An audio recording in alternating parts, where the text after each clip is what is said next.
Bu yerda 8 ga 3 metrli do'konimiz tayyor bo'lyapti.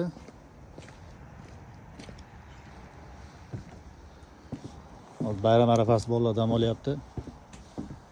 Penoplast, falga, tomidan ham steklavata bunga o'xshab.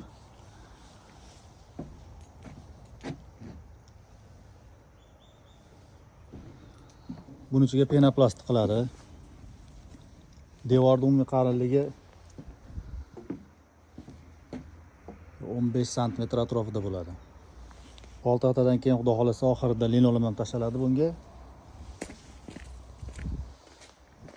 Narxlar masalasida qoldirilgan raqamlarga qo'ng'iroq qilasizlar.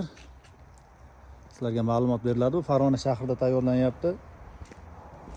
Bu yerda tualet ham qilingan edi. Qulf ekanmi? Fasada tunuka bond bo'ladi. Ommatga ko'tarib tushirishga kafolat beriladi. 1000 kilometrgacha oynalari bilan hamma yoq tayyor holda borishiga kafolat beriladi. Bu do'kon ham bunga o'xshab tayyor holatga keltiriladi, mana bu bo'lib. Ko'rinishi qanaqa bo'ladi? Menda ma'lumot yo'q, bolalar tayyorlashadi o'zlari. Qo'ng'iroq qilinglar, videoga like bosib qo'yinglar, ko'proq odam ko'rsin buni.